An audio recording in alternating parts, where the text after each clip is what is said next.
Alright guys, welcome back. We are watching Hanamonogatari episode 4, Suruga Devil Part 4.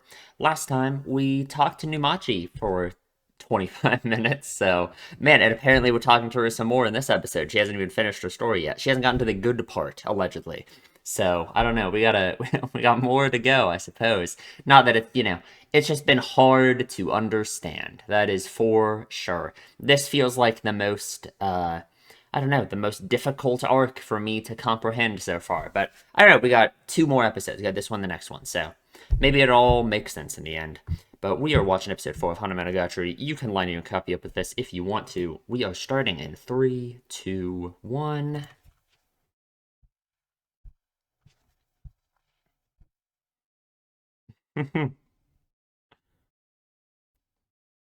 Desire to know everything.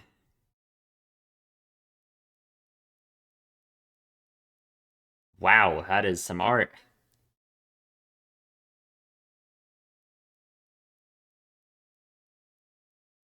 Sure. So it's interesting. Her leg truly was injured, right? We didn't really talk about that. But now it's the demon leg, you know? Hmm. Never going to be the way they had been. Okay, that literally can't be right. Right? Like, there's no. Is that right? I guess. Can that really happen? I suppose. That just seems crazy to me.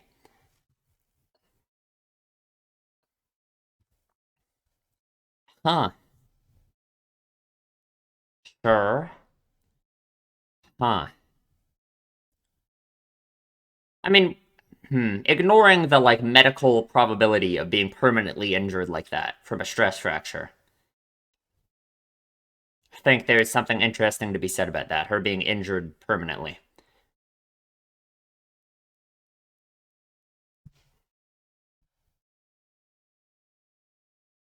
Okay, sure.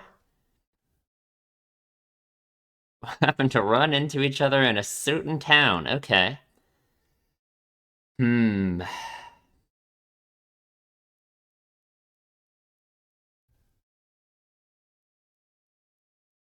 Sure, right. That makes sense. Yeah, I mean, it's almost like Numachi herself is almost like a specialist, right? Sure. Well, yeah, kinda.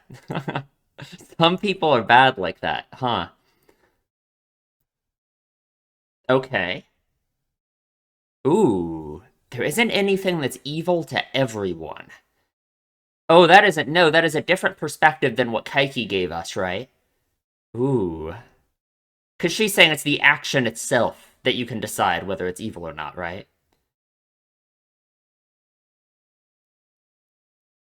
Sure, yeah. Right. Okay. And that's actually really interesting because we have explored this before with Aragi's mindset, right? Oh, okay. Huh. Is that really the extent? Okay, I suppose.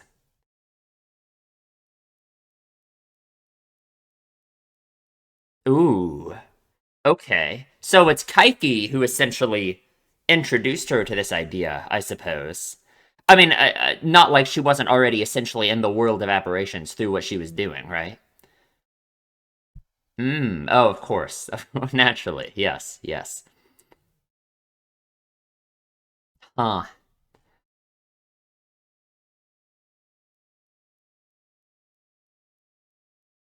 Okay, man. So much stuff. God damn, I gotta be locked in. Okay, alright, alright. I'm gonna have to read like all of that again in the discussion to, to really get this down. Man. No, it's interesting though, a lot of stuff she said.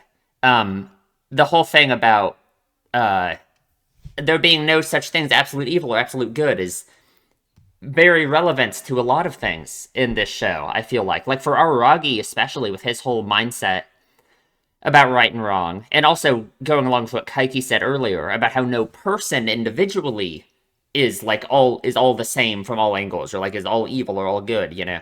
What Numachi is saying is it's like actions themselves. You can't even decide if an action is all good or all evil, you know.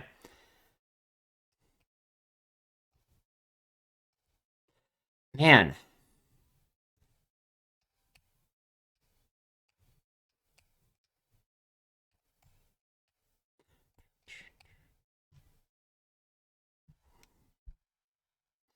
I think this is like probably a top, I don't know, three opening for me. I really like this opening a lot. I love the song. I don't know if I had to rank them. I know what I would. I don't know how I would put them, but this one is really good. Okay, episode 4.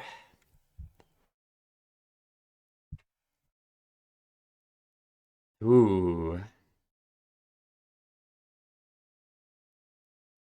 Okay. Don't know what number she was.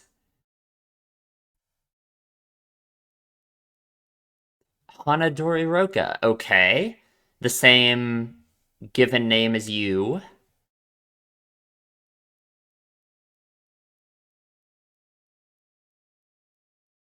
Ooh.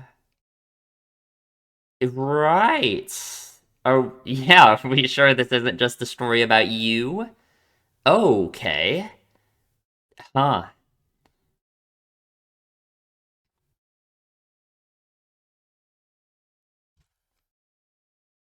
Ooh. Okay. Just like what Kambaru would think about, like, yeah, yeah. Oh, wow. Okay.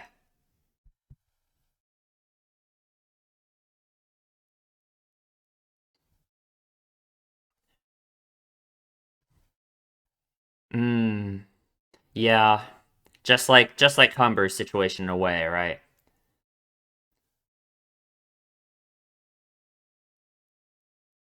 Yeah.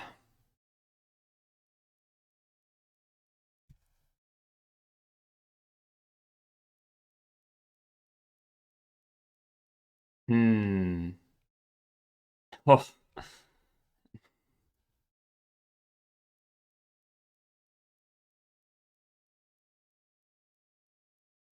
I can't.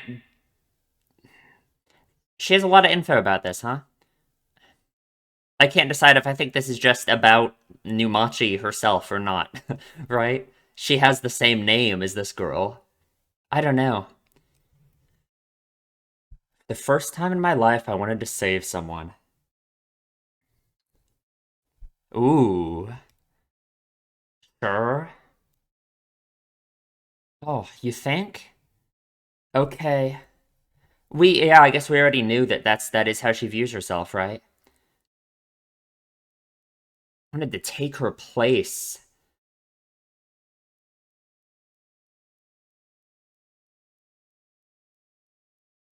Huh.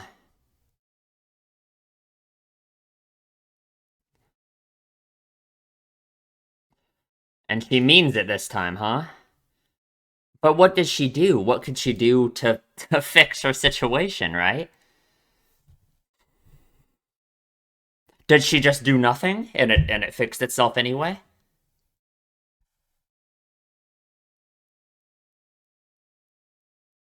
Wonder if I was crying.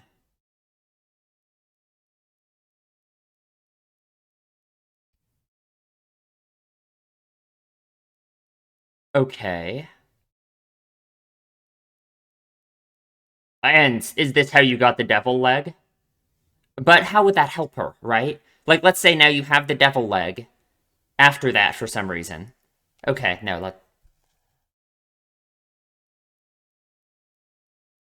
sure.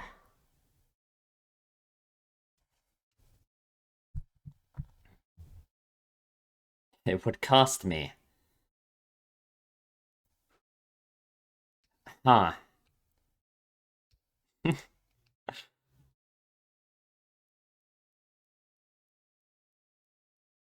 Mm-hmm. Ooh. Okay. And now she does have it. Oh, God, I don't know what to think about that story at all. No, that was. Sure, what happened to her? Okay, no idea. Alright. Oh god, I don't know. I don't know what to think about that story. No, because that's such a weird change in position from her, right? To say that there's nothing she could do, she can't do anything about it when she was that affected by it initially? Huh.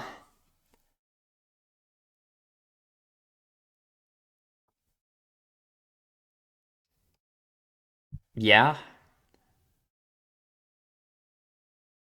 sure. True, right? Especially with her way of thinking about things as well, right? That people would want to talk more to a girl like her seems worse off than them. And pieces of the devil, absolutely. And I mean, those two goals are kind of coincide with each other, right? You're gonna find a lot of miserable people uh, who have devil pieces, I assume, right? Hmm.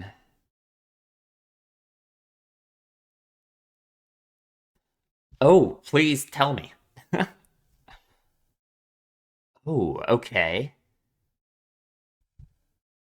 Ooh, because it's doing the same thing. Sure. Right. Yeah, preying on people's misery. Even though again, it's like she isn't doing that really, but huh.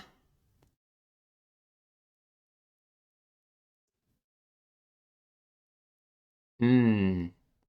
Okay. So it's like she's trying to assimilate the devil, not the other way around, basically. Ooh, yeah.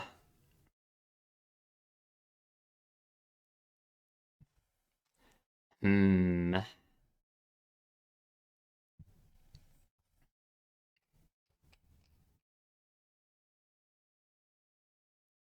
Yeah, do you still want it back?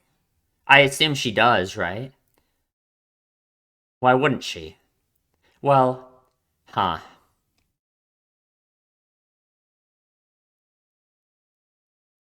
And how many parts are there, right? Not even a third. Oh, yeah. Will she? Oh, okay. Yeah, literally. Sure. Ooh, okay. Is there any kind of meaning in Numachi's life? Huh. No, that is interesting, right? How her life's purpose is this. Ooh, wow. Okay, sure.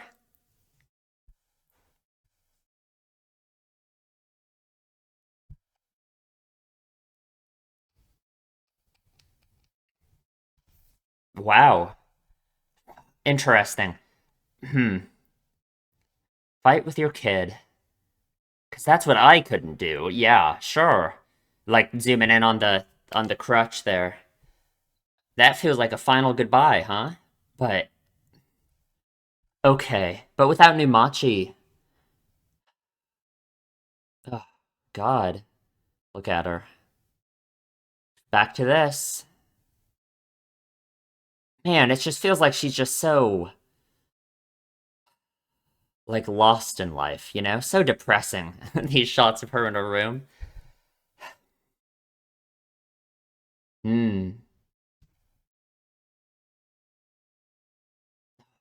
I can do anything now. Right, yeah. I can do anything now. But will you? Will you do anything now, you know? Because that's the thing, right? Is the arm was like an excuse. The arm was what you used to. Yeah, no, she's still just lying there, right? Like, man. Oh, from Karen. Right. I mean, we already got the new Machi stuff figured out, huh?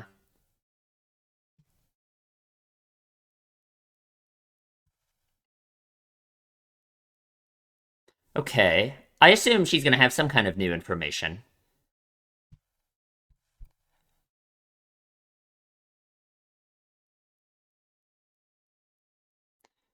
Yeah. Oh God. Oh no. Oh God. Nimachiruka doesn't exist. Kambura was hallucinating. Oh God. Okay. Oh God. Oh no. Oh God. No. Oh God. Oh no. So then, I mean, was is that just a ghost then? Right? So she quits. Okay. Great. No, that makes so much sense though. No, that makes so much sense. No, that last scene that we saw of her. Oh, he got nasty stuff going on at home. No, I telling you that story she told is about her.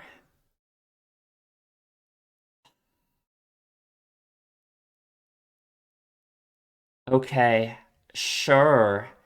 She's already dead.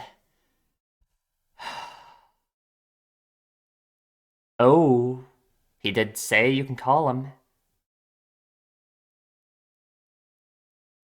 Oh, no? Okay. Was that her who hung up, or was that Kaiki who hung up? I don't know. Okay. Go for a run. All right. Oh, man.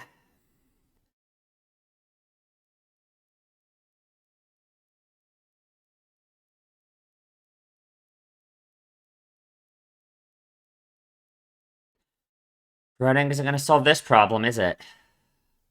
Fuck, dude, she's dead. Oh my god.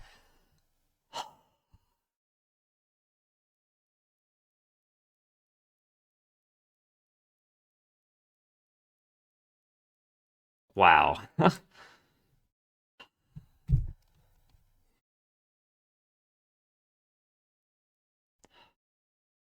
Oh man.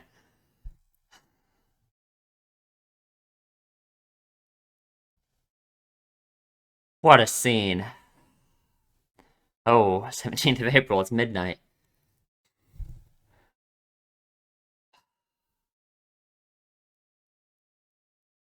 Does that help? Fuck. Oh, at a crossroads.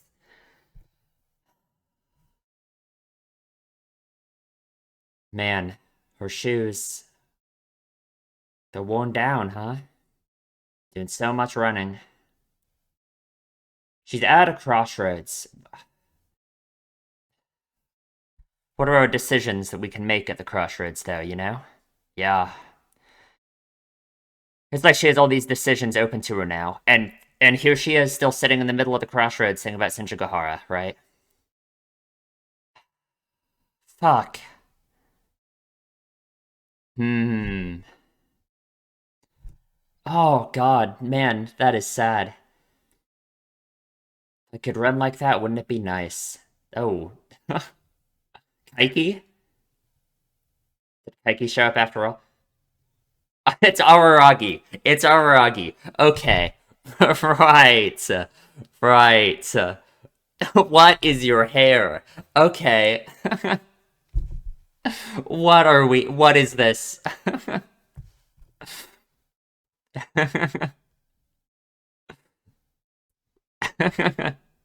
Let me drive a damned car. Sure.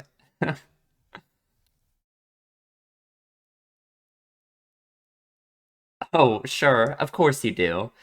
Oh. He can still ride a bike, even though he has a car. Come on. I don't make fun of his car. Come on.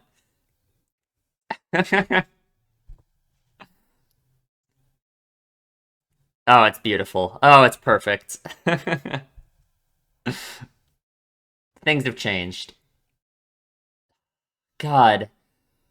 Oh, he's here. Oh, he's here when we need him most.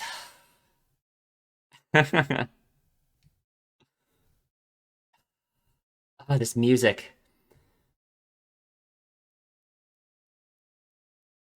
Oh, of course. Why is she disappointed by that, huh? No, I think that's actually an interesting thing to think about. So why were you out in the middle of the road lying down, Kamburu? Yeah. Ooh, did something happen? This is still Araragi. It isn't going the way I want. Fuck, I feel like I'm gonna start crying. I don't know why.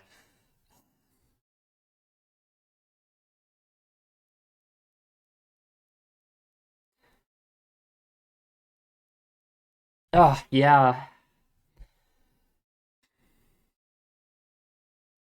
No, I don't know why this is affecting me so much.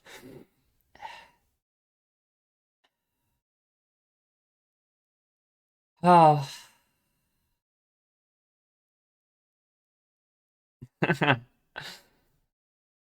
No, it's just like she's been so alone this whole arc, you know? And it just isn't going well. Ooh. Oh, right, yeah, because she's just been stuck for so long. Yeah, yeah, that she's lost sight of it, right? That she doesn't know what would be like her because she's fought against the idea of doing things that are like her for so long.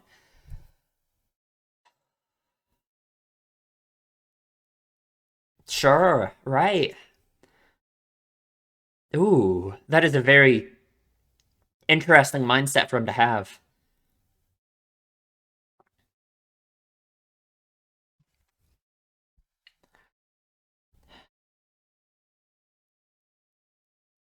Wow. Okay.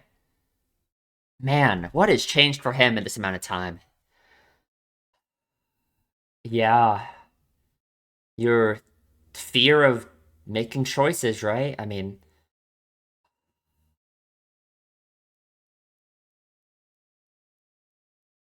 okay. What do you want to do, though? Leaving it alone is the best move. Right, no, right, because that's just her mindset about everything, right? Just doing nothing is just the best thing to do, right? That's what she always does. Yeah, she doesn't want to. Sure.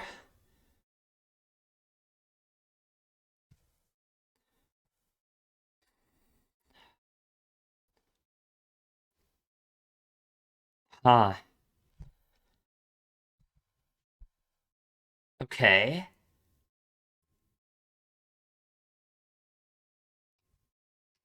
Sure, right, yeah, you, right? Your feelings and how you feel about these things matters too, right? Yeah, because that's because all of her decisions. Oh, the Shinobu keychain. Ooh, because all of her decisions are just decided off her fear of making other people affecting other people, right? Ooh, will they? No, I mean, I no. You'll just wallow in them. Will they? Has time done that yet? No, it hasn't done that for Senjougahara. It hasn't done that for I. Kinda. I. We've gotten some conflicting. Like, yeah, yeah. But even now, she shouldn't. That's the thing that she has to make her own decision, right? She has to make her own choices. Yeah, sure.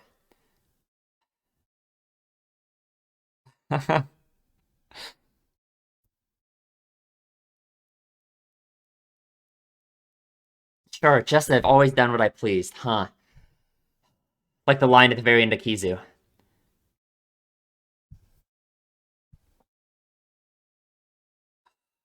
Okay, sure. Yeah.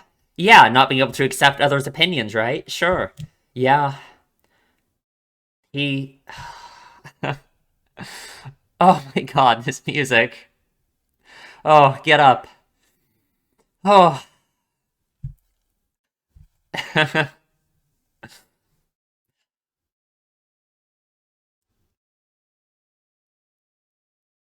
God, what would we do without him? Oh, beautiful.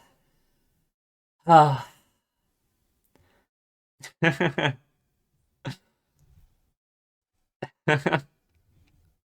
Oh, and that's the end. That was the best scene of the show. Like, easily. Oh my god, that was so good. Oh, Jesus, that was so good. Oh my god.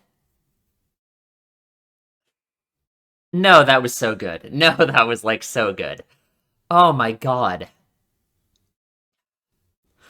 Sorry, I feel like I'm still kind of out of it. I've been sick. I'm like barely better today, honestly, but I just wanted to record this. So I feel like I'm like off compared to normal, but I don't know. Maybe that's just it's hard for me to tell. You guys would probably know better. You guys watch all my stuff. But God, that was such a good episode. Oh my God. Let me read the lyrics to this.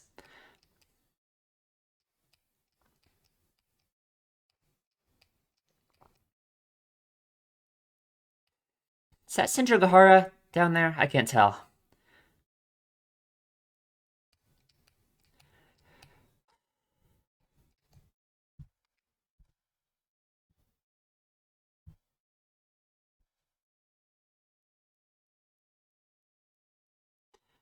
Hmm.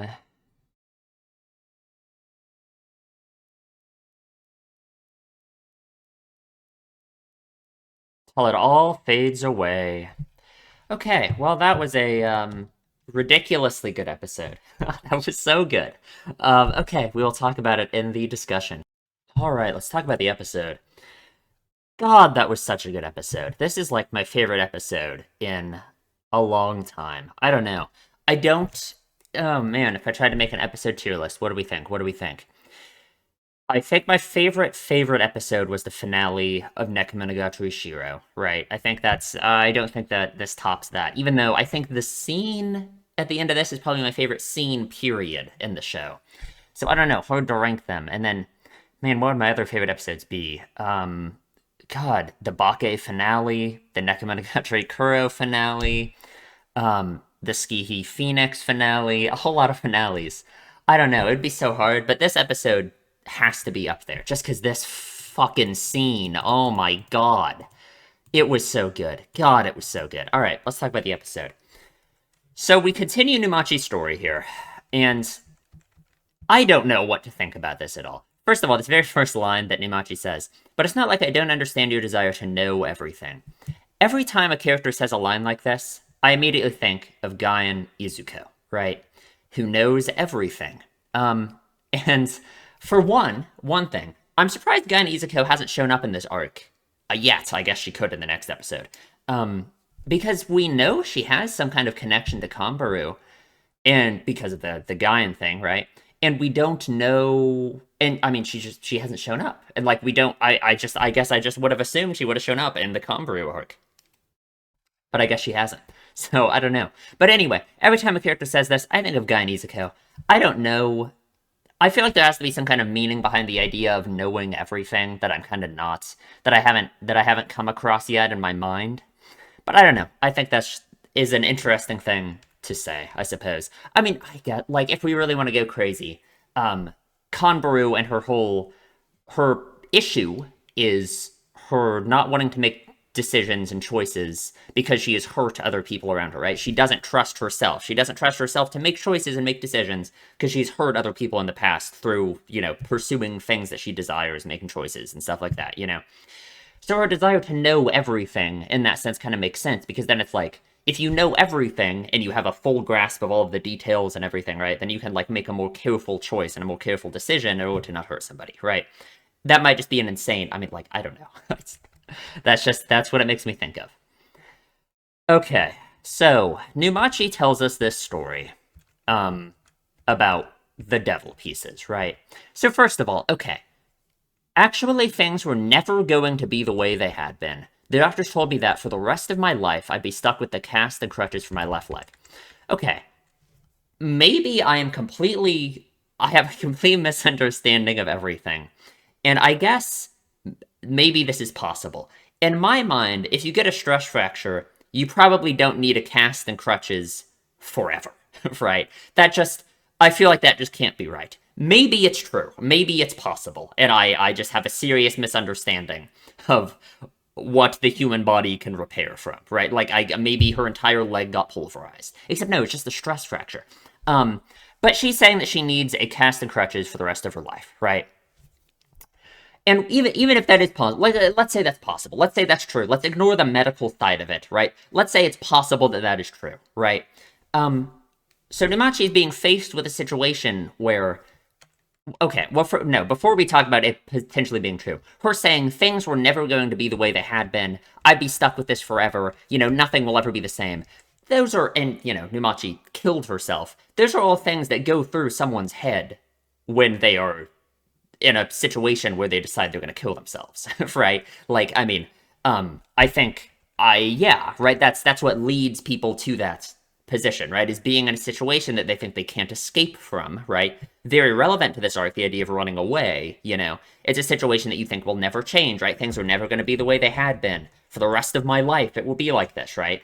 And then she kills herself, right? So it's like the way that she's talking about this, the reason why I have like an issue with this and like why I'm rejecting the idea of medically her actually having to have a cast and crutches forever is because it's like these thoughts all are coming from a suicidal person's mind, right? Them saying nothing will ever be the same and my life is over forever, That is what people who are suicidal are thinking, you know? So I mean, like, I guess it's possible that this actually was her situation. And obviously, even in that situation, it's not like you should kill yourself. But I guess that's just what I'm saying. It's obvious. Yeah.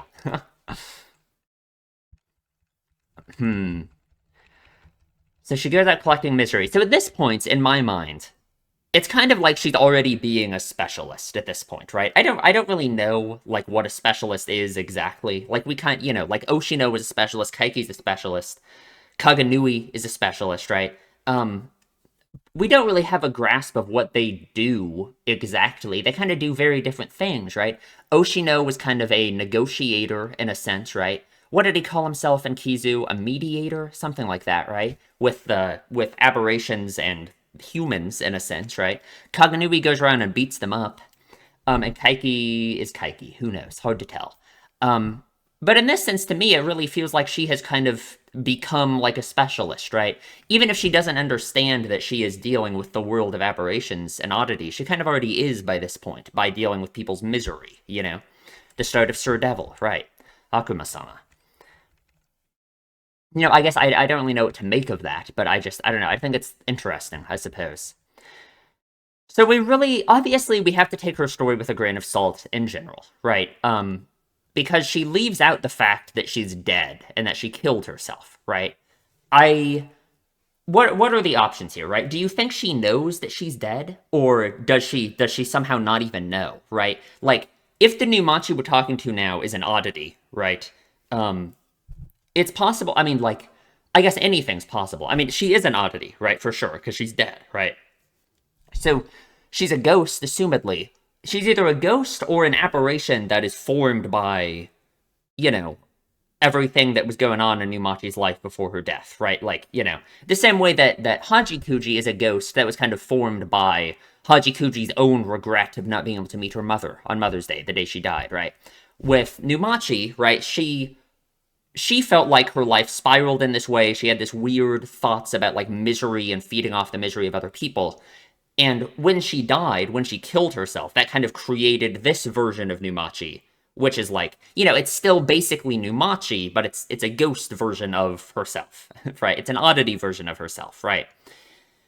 So it is literally possible that she doesn't know that she's dead, right? Because this isn't the same Numachi in that case. You know what I mean? Like, so, I mean, I don't know if I should say that she's lying about all of this, right? That she's making stuff up, or if she really thinks this is how the story went. She met Kaiki. Kaiki must have known she was a ghost. Kaiki must have, he calls himself a ghost buster, right? He's a specialist. He obviously knew that she was an oddity at this point. And I assume that's why he had this interaction with her. I mean, it's hard to tell, right? So Numachi says, some people are bad like that. But she says, but it's also true that he saved some people, so you can't forget that. There isn't anything that's evil to everyone. Even the worst evil saves something. Even the worst evil, even the worst devil. On the other hand, even the greatest good hurts someone. Okay. Why are these lines so interesting? They're very relevant to a lot of things we've just explored in the story in general, which is like Araragi's mindset about right and wrong, right? Like, he thinks that there's this objective standard, these objective like rules he has to follow in his life about what he has to do and what he shouldn't be doing, right? Um, and like, like the big one for him is like connections with other people, right? Like in Kizu, by that, and I mean, at this point, it's impossible to know how much his mindset has changed by that, right? I mean, I assume by this point in Hana, where we're like, I mean, however long after the rest of the story, we this is quite the time skip, right? I assume it seems like Aragi's kind of figured some stuff out, right? But that aside, like forming connections with other people, for example, he thought was like bad, right? He thinks it makes him less human. So despite like forming connections with other people being, making people feel good, right, and it being kind of generally something that people see as a good thing, Aragi, as a rule, thinks it's something that he shouldn't have been doing, right?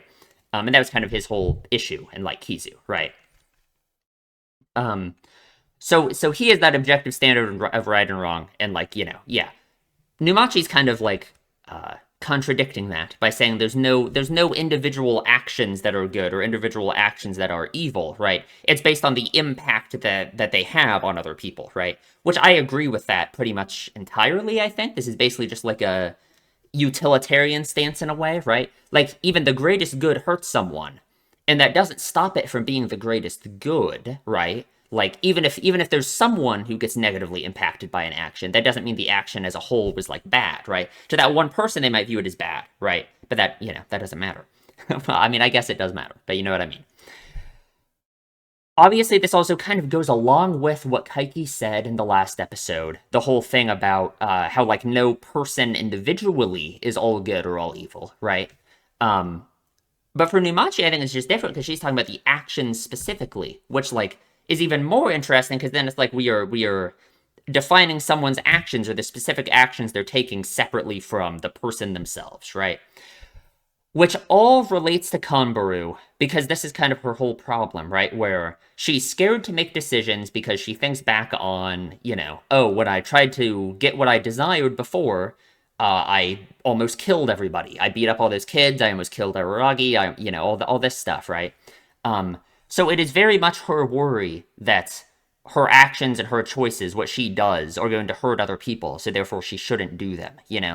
And in those cases, I get it, because of course, the negative outcomes of those desires that she was chasing would have been so great that, like, her deciding to not kill Araragi to be with Sindrugahara is probably a good thing in general, right? Of course, you can't say it's all evil because she would have gotten what she wanted. She would have been with Sindrugahara, right? That's what Numachi's saying here. Um, but I think Kanbaru has taken that too far, right? And that's why she acts the way she does, why she's unable to make decisions, because she like doesn't register this. She doesn't understand what Numachi's saying here, right? That any action you take, it could hurt someone in some way, but that doesn't mean you should just do nothing forever, right? Yeah, sure, makes sense to me. There's no absolutes in this world, means there isn't any absolute good or absolute evil. Yeah. There was a little fight. Oh, I don't know what this fight would have looked like, but sure. We agreed to exchange information to avoid running into each other again. So I guess, I mean, we just don't know the timeline. I'm assuming by this point, Numachi was already dead, right? By the time she met Kaiki. Um, I guess we don't know. We don't know when she killed herself exactly. I wonder if it was shortly after the doctor allegedly told her nothing would ever be the same and your life is over. That wouldn't surprise me. But I don't know. Spells and aberrations. Hmm. So, I think this is where it starts. We start hearing about Hanadori Roka. I gotta look up what Hanadori means. Hana means flower, right? Also kind of, like, what is it? It means like foal or some foal of flower? No, flower photography? That's what Google Translate is telling me. I don't know about that. I'm thinking of, I don't know what I was thinking of. But, I mean, Google Translate's telling me it means flower photography.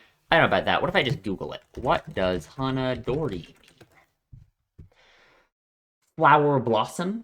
Um, this is saying, I mean, God, I don't fucking know, right? Like, flower bird, allegedly? Who knows? I don't know. Hana, flower, related to lesbianism, right? That's kind of like why this, in my mind, why this arc is called Hana Monogatari, because like Yuri flowers, Yuri being a lesbian, right? That's kind of, those are all like related, right?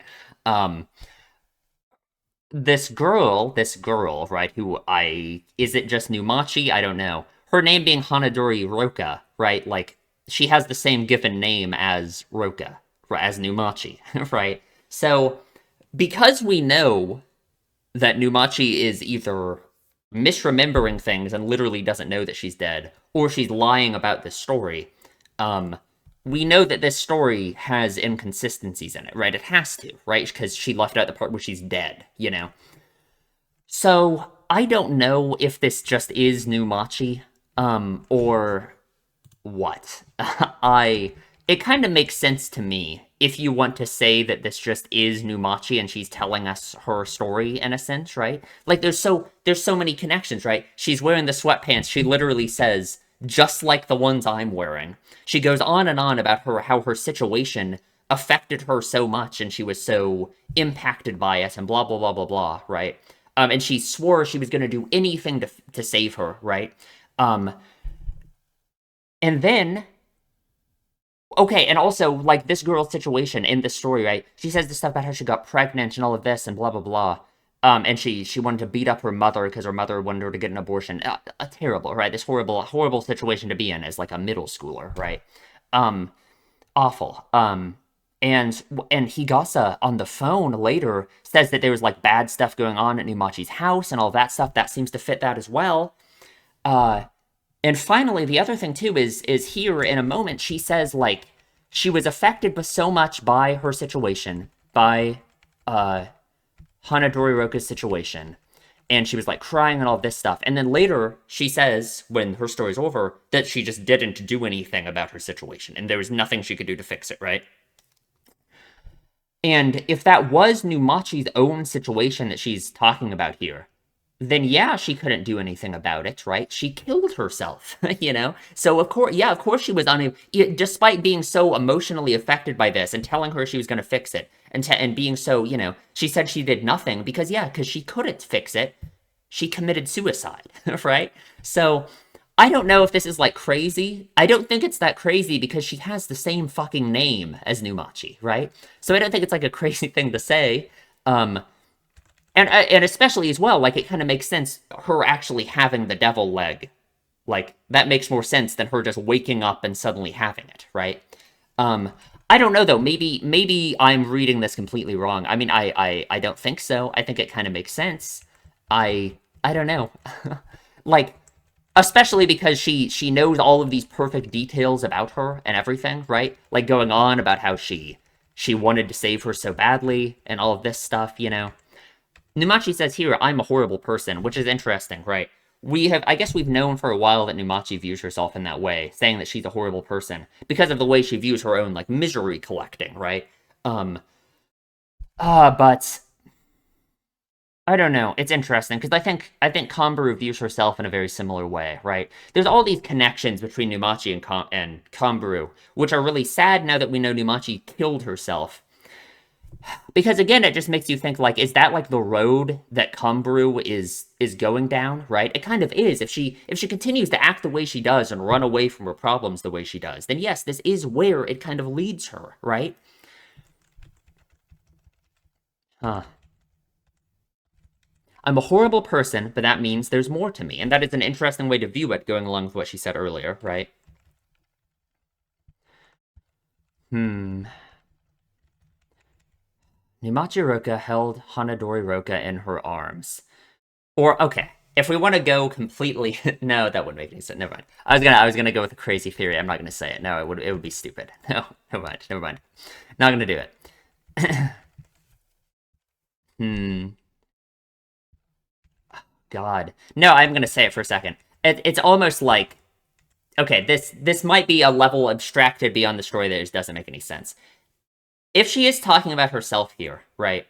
And this is like her. It's essentially like her holding herself before she commits suicide, assumedly, right? It's almost like this is like the aberration version of Numachi, maybe representative of suicide in general. holding herself and being like, oh yeah, I'll fix all your problems, right? I'll solve everything for you. What is the solution? That, in that sense, if Hanadori Roka is Numachi Roka, she killed herself, right? It's like that's the solution to her problems, right? It's almost like Numachi in this moment is suicide itself, like tempting herself to kill herself. If you know what I, if you get what I mean, like, God, I don't know, right? And like, and the way that Numachi says, like, that she doesn't do anything to fix anyone's problems, like, that's true because suicide doesn't do anything to fix your problem, right? Like, you just, it's the ultimate form of running away, right? I don't know. Maybe that's too far. Maybe people are gonna hate this, the idea that Hanadori Roka is Numachi, but it makes so much sense to me. I can't, like, I don't know. But am I? I hope I'm not like missing out on some kind of other analysis I could be making here. Um, okay, let's say that Hanadori Roka isn't Numachi. What would I be saying about this scene then? What would I be making of it? Because I don't want to. I don't. If like, let's say I'm going completely down the wrong path here. I don't just want to completely miss out on like stuff that I should be talking about or thinking about. Um, I don't know. I don't know what I would be saying about this other than all of this stuff that I'm saying right now. So I hope people agree with me, I guess. It's weird because this is something where like I could imagine that this is just like incorrect, you know. And Hanadori Roka having the same given name as Numachi means something completely different. Ah, but it just makes so much sense to me. Oh god, it makes so much sense. I can't help it. I can't help it. Man, I don't know. I don't know. Even after she left and I was alone, my feelings didn't change. I wanted to help her somehow. I kept thinking that I wanted to save her. Of course, there was nothing I could do. Yeah. So she meets up with Kaiki again. Told me that it would cost me. Which, God. The idea of something, oh god, the idea of something costing her is interesting, right? I don't know. It's hard to say. Like, at what moment do you want to say Numachi killed herself, right? That's kind of the, like, maybe she wasn't dead by this point, and maybe, like, she did call Kaiki for help about her situation if she is. But I don't know. It's so hard to tell. And the reason it's so hard to tell and so hard to know anything. God, that is some the cross on the wall, the apples. Oh, I don't know. And this, man, maybe this is the moment she killed herself. I don't know. It's hard to like decide what I think about this because again, we know Nimachi's lying about all of this stuff, right? Either lying or mistaken because she doesn't remember that she's dead, I guess. The next morning, she just has the devil leg, which is weird. After that, what happened to the girl, Hanadori Roka? No idea. That was the only time I met her. Let me read all these lines. And again, it's like, and like, think about how weird that is. That she just has like this nonchalance about it and just doesn't care about Hanadori Roka. When she's talking about how she was down crying about her and like was gonna do anything to help her. Her pregnancy, her relationship with her parents, and incidentally, her relationship with someone frivolous enough to impregnate a high school girl were all entirely outside my influence. I guess. But again, it's like, you could still think that of, if that is Numachi herself, you can still think that as just talking about her own situation, right? She said outside of her sphere of influence, as outside of anything she can do, because of course, if she killed herself over it, then yes, that's what she would be thinking, that there's nothing she can do about her situation, right? So, I don't know. Maybe I'm stupid. Maybe I'm crazy, but it makes so much sense to me. I can't help it. I can't help it. Hmm. The cast and crutches are fake. That's gotta mean something, but I don't know. I don't know. And so now she collects the devil's parts. We got more text flashes here. In the end, there's no need to rely on Kaiki, but we kept exchanging information. So Kaiki's obviously known this whole time that it's Numachi, right? That Numachi is then the collector and everything. I guess we already kind of talked about this, but I don't know. It's weird, the whole thing he did with Kanbaru. I don't know why he didn't tell Kanbaru. I mean, I guess he said he could only give up half of his information, or that's what Numachi said, but still. Hmm. So what is the devil exactly, right? What is the devil? for Kanbaru, the devil is representative of her thinking that there's like a devil lurking in her like inner thoughts and her desires, right? And that's why she doesn't want to pursue her desires, because she thinks there's like a devil in there. She's gonna hurt other people, right? Because of her past experiences, you know. For Numachi, she says the devil is a business rival. He renders people's worries irrelevant. He makes their misery permanent. I decided to get rid of him. Man, that literally has to mean something. That has to mean something. I just don't know what to make of it. Like, there's definitely there's layers of, like, analogy here that I'm not picking up on, and I know I'm not. And I just know there's something more to it. Maybe I'll think of something. She got lots of devil parts, apparently.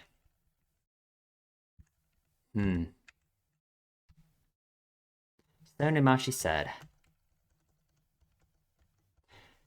And it's interesting that Kanbaru doesn't demand the devil arm back after this, right? She says Numachi says she's gonna absorb the devil. Again, like, this has to mean something on some kind of, like, thematic level that I am just not picking up on, unfortunately. It means something for sure.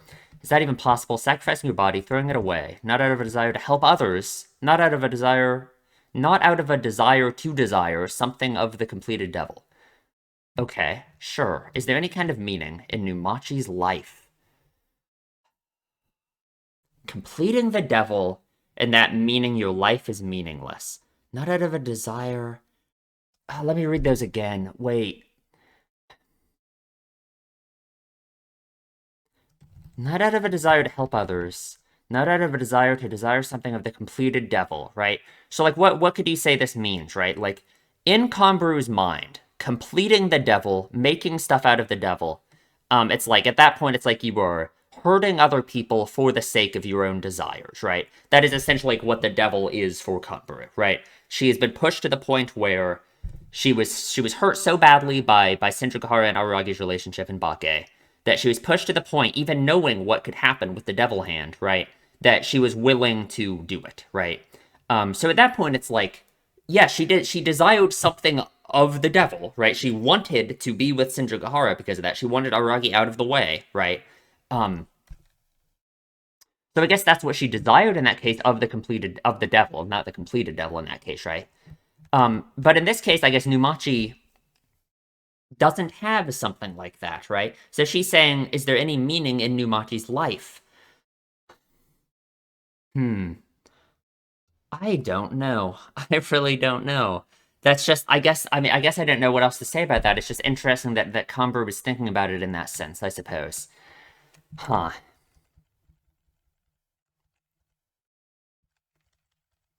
And here she goes. Now that we know that Numachi's fucking dead, this is a much more interesting... Oh, also these fucking lines, right? Get a boyfriend, get a job, fight with your kid, right? Get married, raise a kid, fight with your kid. It sounds like it kind of relates to that whole story that she told us about Hanamonogatari Roka. Just saying, I don't know. But yeah, it's like it's essentially like now her telling her to go on with her life, right? Essentially telling her to not end up like her, don't kill yourself like she did, right? Not even don't kill yourself, but start playing basketball again, right? Like, because Kanbaru, as sad as this is to say in a sense, Kanbaru is kind of one step away from killing herself, right? She doesn't do anything, right? She's all alone. She doesn't do anything. She doesn't pursue her passions because she's too scared to. She doesn't pursue her desires because she's too scared to. She is kind of literally at her last straw, right? She's all alone, right? Like, all of these horribly depressing shots we've had of her all alone in her room, doing nothing, right? Taping her hand to the wall every night because she's so scared of herself, you know? She is someone who is kind of right on the precipice of being in the same situation that Numachi was in when she decided to kill herself, right? So, man, this is just really sad. It's just her telling her to do all of this, you know? Have a nice human life, because that's what I couldn't do. I'm sad I didn't notice, like, the obvious meaning behind these lines now, right? Like, yeah, no, Numachi must know that she's a ghost. She must know that she's dead, saying this, right? Because that's what she couldn't do, right? She couldn't do it. She wasn't able to handle the weight of her own of her own life, essentially. Right? It's the same thing that Kanbaru is struggling with, you know. And here she is, just lying in her room, right?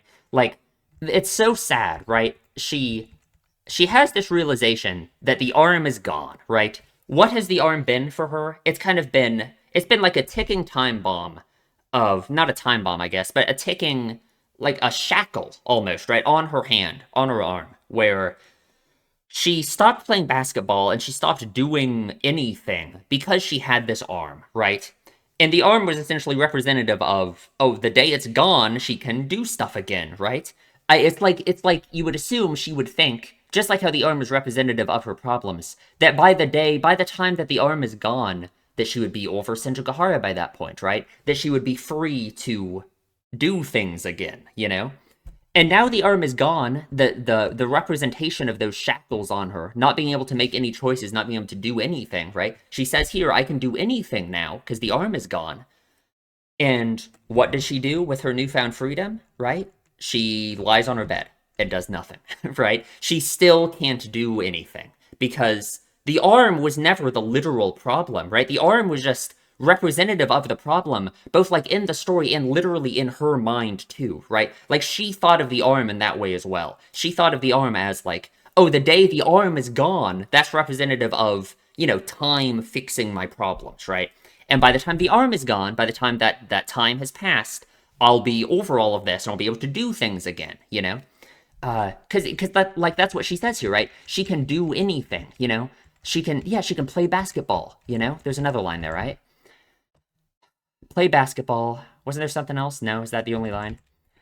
Man, but and she just still doesn't, right? Because because again, it's like because the arm wasn't the problem, right? It's her mentality about these things that is the problem. You know, she's never the time is never going to fix it. You know, it's not going to. God, it's so sad. Anyway, Karen calls, looked into Numachi. I don't know what I thought she was gonna say here. I mean, it's like I don't know. You met her. That doesn't make sense. It's impossible. I didn't know what what angle we were going. I did not think it was gonna be that Numachi is a ghost who killed herself. I thought she was gonna say, I don't know, that Numachi never existed in the first place and Kanbaru's hallucinating. I guess that couldn't be true because Higasa knew who Numachi was, so I guess that was never gonna be the case. Oh God. Numachi Ruka killed herself 3 years ago. And here she is still lying in bed. Not that I could blame her after hearing that news. So, we really have to think about, like, what that means to Kanbaru, right? To Numachi being dead. Why would that affect Kanbaru so deeply? I mean, obviously it would affect anyone deeply, because it's fucking crazy, right? Like that makes sense, right? But I'm saying, like, that has to mean something especially important to Kanbaru, I think. Is it because Kanbaru herself also sees the relationship between her behavior and Numachi's behavior, right? Like, if she understands as well that she thinks of herself and acts in a similar way to the way Numachi does, right? The same way they both wait for time to fix their problems and run away from their problems, right? Um, in that case, is like the idea of Numachi having already killed herself, is that just like, you know, like think about what would be going through Kanbaru's head then in that case, you know? If she thinks of how similar she herself is to Numachi, you know? So she calls oh no. Yeah, she calls Higasa, right? I think that's what this text loss shows us, right? Or was she's still talking to Karen here? Had to quit playing basketball, and so she quit school too. She transferred to a new school, but she slit her wrist before graduating. Okay, yeah, and then she calls Higasa. So she was at the new school for a little bit, but she slit her wrist before graduating. I don't know. That doesn't really help the timeline. I have no idea when she killed herself in relation to like her whole story. Who knows, right? I guess we can't really take her whole story with any. We have to take it all with a big grain of salt, because like who knows, right? It wasn't only her leg. There's nasty stuff going on at home. I'm telling you, that's relates back to what I was saying, all that stuff earlier. She was a really cheerful girl, so no one had any clue. Oh my God, like think about that in relation to Kanbaru too, right? The idea of her being a really cheerful girl, so no one had any clue, right? Kanbaru is just like that too. Kanbaru is just like that too, right? She acts so hyper and so cheerful all the time with everyone, right? But then this is her life, right? She lies down in bed and does nothing, right? She has this horrible internal struggle at all times, you know? It's just like her, you know? Fuck. And she calls Kaiki. Does Kaiki hang up here or does she? Right, because if it's Kaiki who hangs up, then that's interesting because he told her that she could call anytime she needs anything, you know? Um, but I don't know if that's her. Is that Tombrew hanging up and deciding she doesn't actually want to contact Kaiki? Or is that Kaiki hanging up, right? Because Kaiki would have known, you assume, that Tombrew was going to have these revelations about Numachi, you know? Um, but why would he hang up? Why would he not answer? I don't know. I don't know. So she goes for a run, which, like, I get it, right? Going for a run after something like this, something to distract yourself, right? But obviously, it's so, you know, it's going for a run, running away from your problems, right? Obviously, this is something that you can't run away from, you know? You can do all the running in the world, it's not going to fix anything. It's like we get these long, long shots of her running for so, so long. You know, how far away she goes, who knows, right? Just through fucking forever, right? But she doesn't get any further away from her problems, right? I mean, you never can this way, right? Until she addresses them, nothing's going to change. And we arrive at a crossroads. My legs hurt. And she looks down at her shoes, too. We see, like, her shoes all kind of beat and worn down and stuff, you know? It's like, what it makes me think is how, like, she's been doing this for so long. This has always been her what she does about her problems is run away forever, you know? Like, that's what it makes me think of. Her legs hurting, her shoes being so beat up. And we were at a crossroads. We were at a crossroads. And she's sitting in the middle of it, looking up at the sky. And what does she think of? She thinks of Shinjo Gahara, right? I think this is such good, like, visual symbolism, and just, like, this is so perfect, right? Her lying down in the middle of a crossroads. What are crossroads, like, always representative of any story, right? Choices you can make. Like, literally the representative choices you can make, too, because it's a crossroads, right? That's why the analogy works, obviously. Um, what are the decisions? You know, I mean, ignoring, like, literal decisions she could be making this moment, like, in the story, you can almost just view it as any choice she could make in life in general, right? Just like she said earlier, her arm is fixed now. She can do anything, right? She's free to live her life now, right? She can play basketball again. She can do anything, right? Um, and what is she doing instead? She lies in the middle, doing nothing, and thinks about Shinjo Gahara, right? Because that's what she's been stuck on for so long, that she has been unable to move on from that, right? She's unable to take a path in the crossroads, unable to do anything, because she's stuck lying down in the middle, still stuck on the same thing that she's been on for so long, right? Because it all comes back to that, right? That's why, like, I feel like it could be kind of weird. It feels weird that she just thinks of Sindra Gahara right now, right? After everything that's happened. But of course she thinks about Sindra Gahara, because it's almost like Sindra Gahara is the first problem, the first hurdle she has to get over before she can actually start doing stuff, you know? She's let all of these problems in her life, like, pile up for so long. Sindra Gahara is just the first one in that long pile of issues that she hasn't done anything about, you know? So she has to address it, you know, before she can take one of these paths in the crossroad. She has to get over Shinjo Gahara, essentially, you know? Last year she started running again, calling it a diet.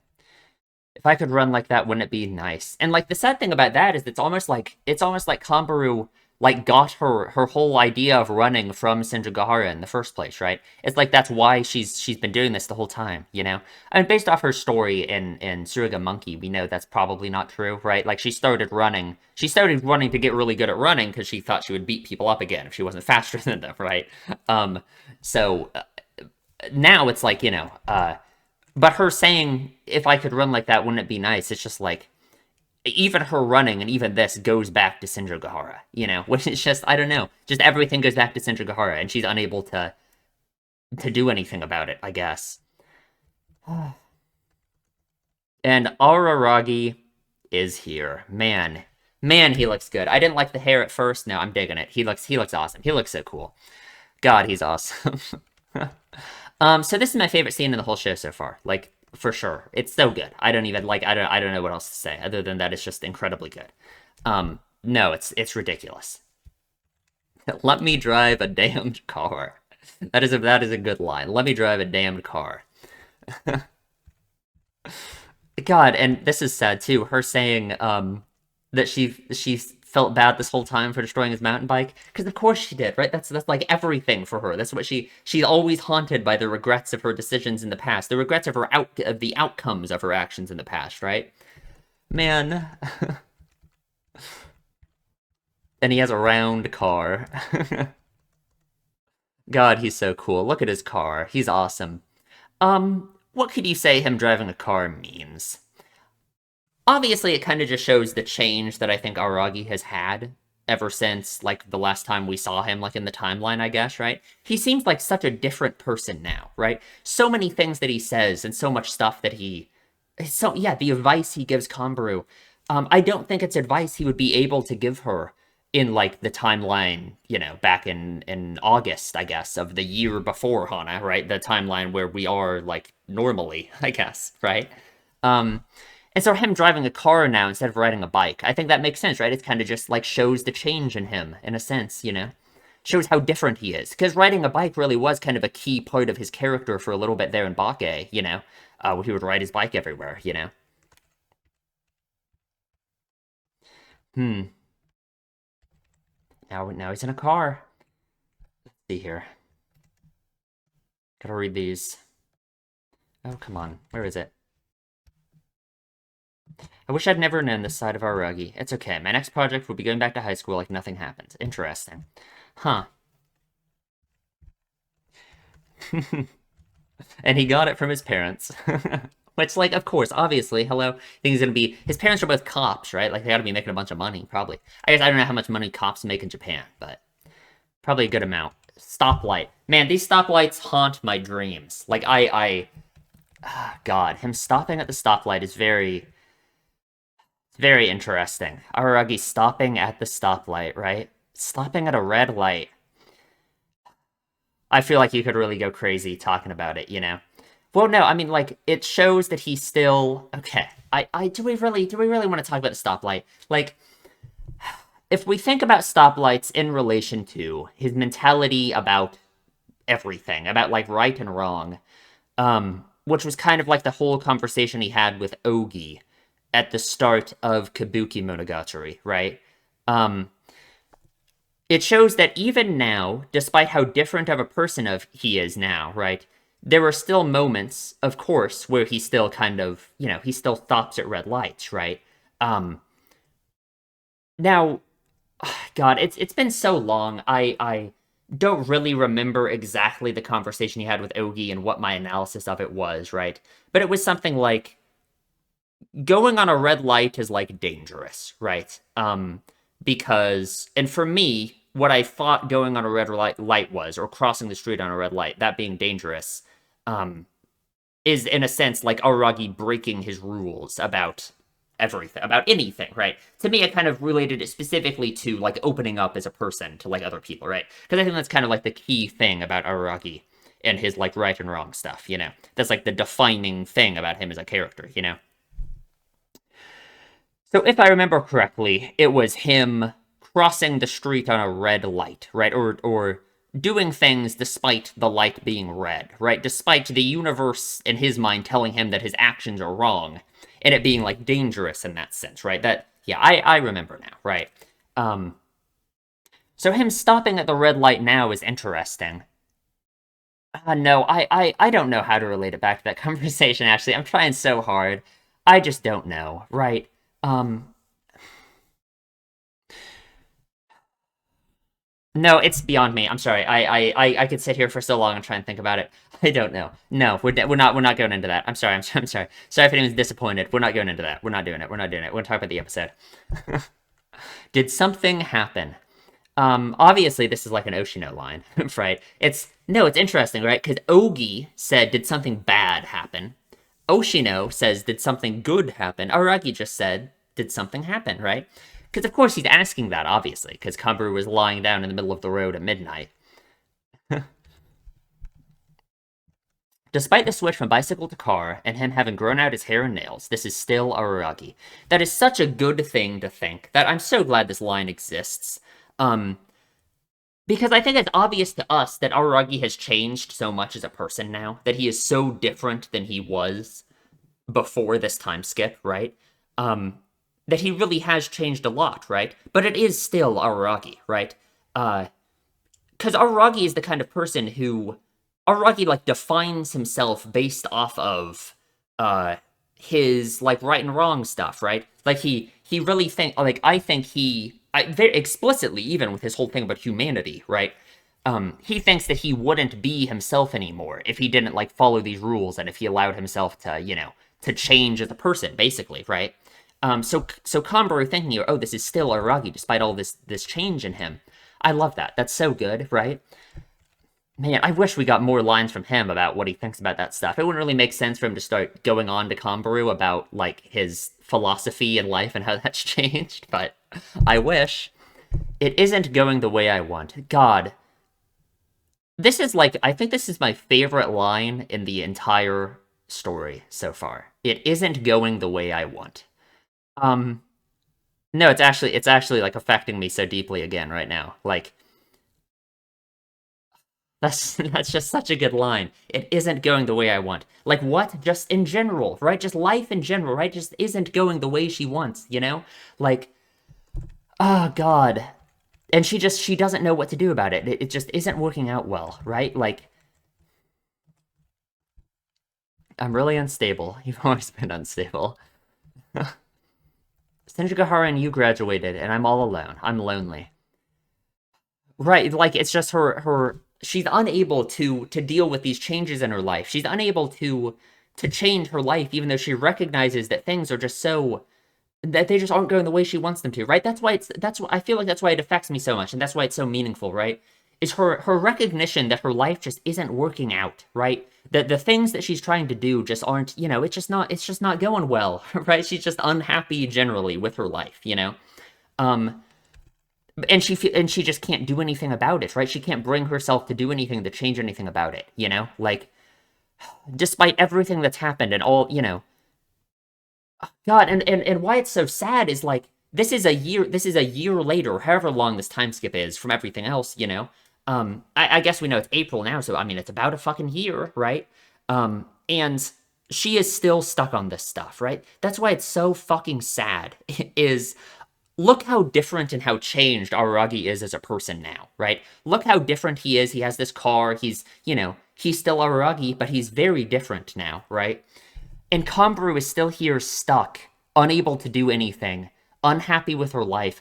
God, it's so sad. It's so good. It like, oh God. And it's like she's talking to Araragi, and it's like Araragi affirms that he kind of has a similar issue to her, right? She specifically asks him, "What about you? Are you lonely too?" He says, "Yes," right?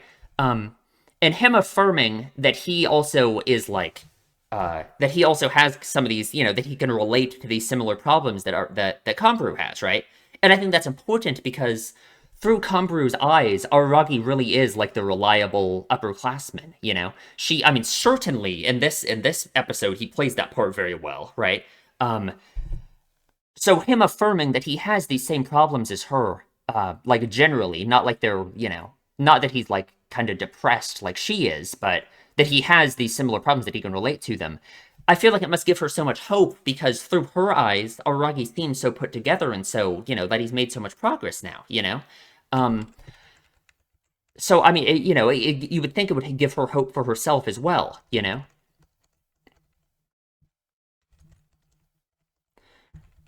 It isn't like you to run until you collapse. Like me, I've totally lost sight of what that would be. What would be like me, right? Because it's been so long for her being unable to make decisions and unable to make choices for herself, right? Like, no, all of her behavior and everything we see from her, it's like it's all decided by other people, essentially, right? Like her growing out her hair so long, and her kind of acting the way she does, uh, it all relates back so much to that one conversation she had with Araragi in Suruga Monkey, right? About her like replacing Shinjogahara in some way, right? Um, so her saying that she's lost sight of what would be like her, and like and that aside, right? Just in general, right? Her being afraid of making choices, you know, because of course she's scared to chase her desires. She's scared to do what she wants to do because of how it has affected other people before, you know. And I feel like that relates back too to the idea of her running because of Shinjogahara, running too, right? That's like she got that from Shinjogahara as well, you know, because she's so scared to pursue herself and what she wants, you know. Man, and Aragi, no, Aragi's like the perfect person to relate this to because Aragi has such a similar issue, just in a different way. It comes from a different place for Aragi, right? Because Aragi thinks that there's something more important, or I mean, maybe not anymore, right? It's hard to know a year later how much progress he's made on this front, but Aragi thinks there's something more important than pursuing your desires. He thinks that there is like this objective standard of what he should and shouldn't be doing, and that is the standard by which he judges himself, right? So of course he's like the perfect person to ask this because he could also very easily lose sight of what's like him, or he could easily dismiss what is like him as something that he should do, because, you know, it could go against his, you know, his rules of what's right and what's wrong, you know? I couldn't say, I'm not really sure. I guess all I could do is try to act like a senpai you'd respect. No, and I like that answer because I think that's just kind of how like everyone works in any relationship, right? Um, because Aragi is also kind of like he was crazy about this idea of there being like an unaltered version of himself, right? His whole thing about humanity, right?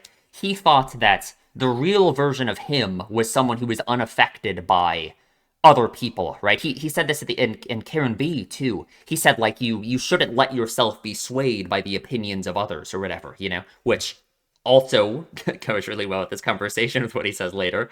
Um, so him being able to admit now uh that his behavior was always being impacted by other people, essentially, right? Saying like, oh yeah, all I was trying to do was act like a senpai you'd respect, you know? No, that's so good. That's so because it's like a recognition from him that his behavior was being impacted by the people around him, and he had already lost his humanity, as he would call it, you know. But that doesn't mean it's not him, right? It's still him, obviously. In that sense, maybe you decided what I was like. Maybe everyone plays roles to make those they want to like them, like them. God, that's such a good thing for him to say. But that probably isn't enough. When you play a role like that, you lose sight of things, and you lose some things altogether. God. Right, because I think Araragi, I think, was playing a role. Yeah, maybe everyone plays a role to make those that want to like them like them. I think the role Aragi has always been playing is a role that he's been playing like for himself, right? Like the other party in this case is like himself, you know? That I guess not that he wants to like himself. I mean, maybe I guess you could say that by judging himself by the standard. I guess you could say that's like him liking himself, but him saying that that probably isn't enough. When you play a role like that, you lose sight of things and you lose some things altogether, right? Because what did he lose by acting that way, you know? I mean, who knows? It seems like his life was pretty fucking awful by Kizu, right? So it certainly seems like he lost quite a bit, you know?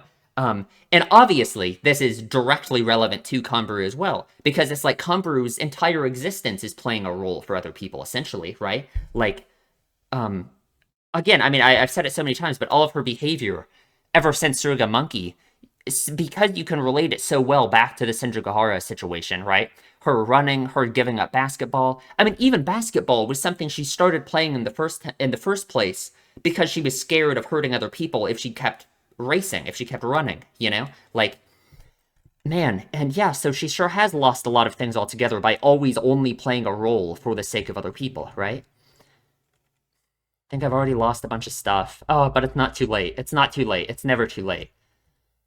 Right? Araragi's made it through, right?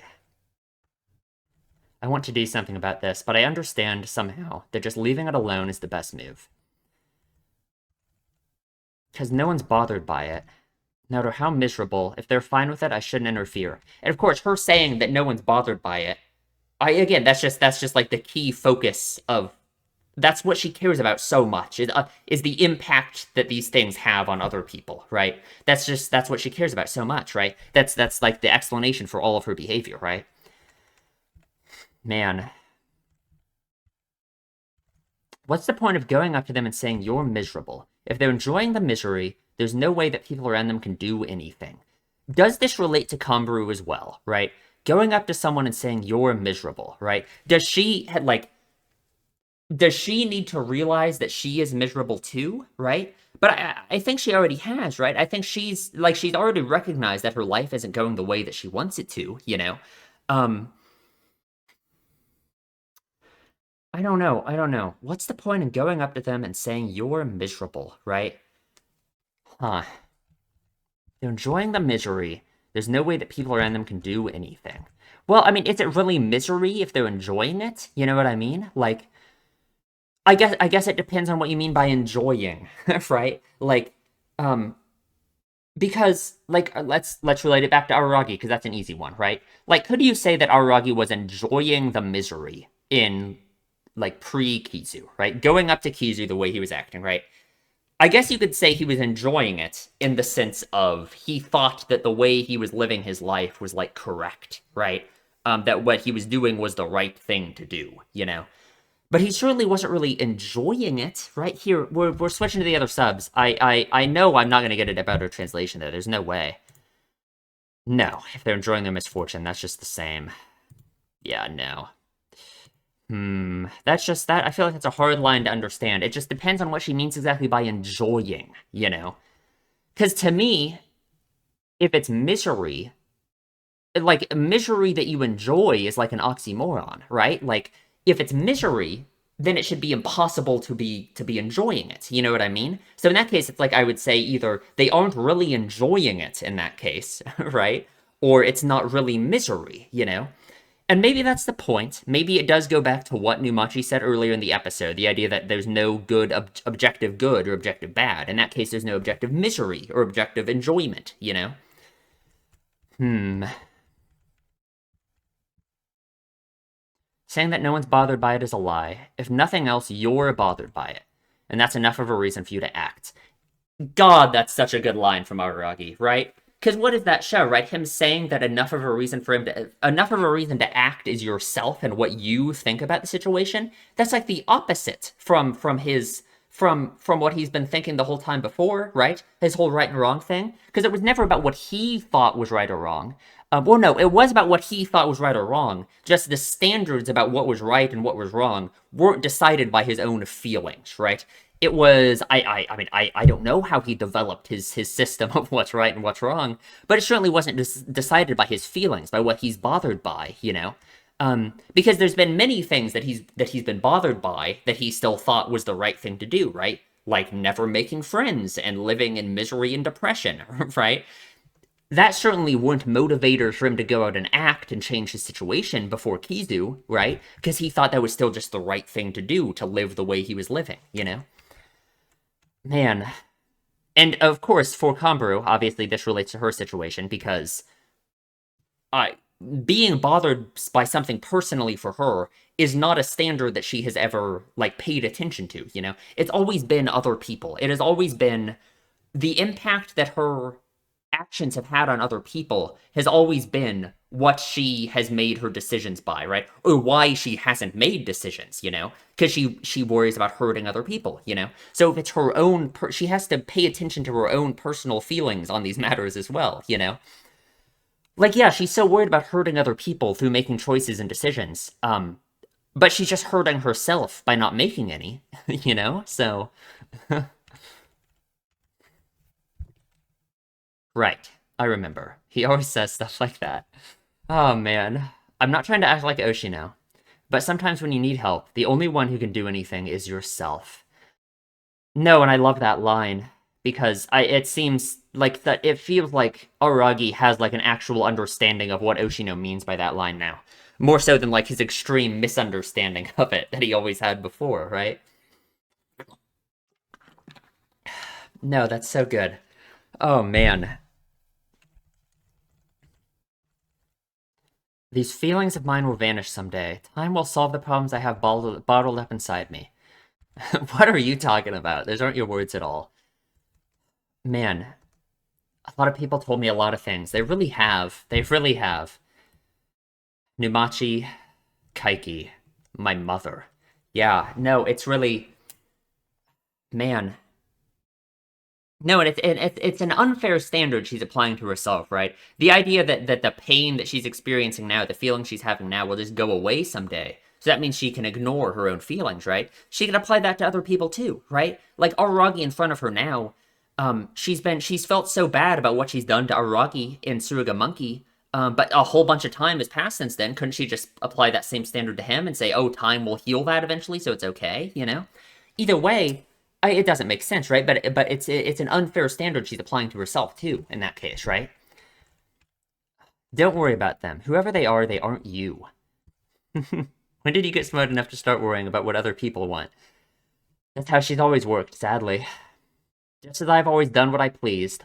Just as I've always done what I pleased, which is the exact same line that was at the end of Kizu, right? That is exactly what he told Oshino. When Oshino told him, like, he said, like, when you get sick of dealing with Shinobu or whatever, come talk to me. And Aragi said, like, I'll never be sick of it, I'm just doing what I want or whatever, right? That's like the same line as this, right? He just always does what he pleases, I think it has a very different context to it now, though. From now on, you just need to do what you want to do. And that is her problem, right? That's what she has to be able to do. She has to be able to do what she wants to do, She has to be able to pursue her desires, To be able to live life, you have to be willing to do that despite potential downsides, Just as I truly wanted to help you myself, if you want to follow someone else's opinion, you can do that. Which, again, like, think back to what he said to Karen at the end of Karen B, right? About how you can't let other people's opinions sway you ever. Listen to what Aragi's saying now, right? Man, if you can't accept it, you should fight. I fought Senjukahara, Hanakawa, Oshino, and even you like that, right? Yeah, it's just such a good nuanced take on things now compared to the way he was before, right? Man. And she gets up. Oh, she gets up. She can do it. She can fucking do it. Oh, she gets up. Man. I'm going to fight. Nope, nothing you can do about it. She can do it herself. She's gonna do it herself. You could come clean up my room. And that is the end. Just the best scene ever. Just so good. God, that was so good. Man. No, that was, like, perfect. That was just amazing. Okay. Well, that was a ridiculously good episode. I don't know what else to say other than that was just fucking amazing. So, God, that was good. I guess that's about it, though. Yeah, leave a comment, tell me what you think. There was so much stuff in this episode. This arc is fucking crazy. It's so dense, and there is so much stuff going on. But it's incredible.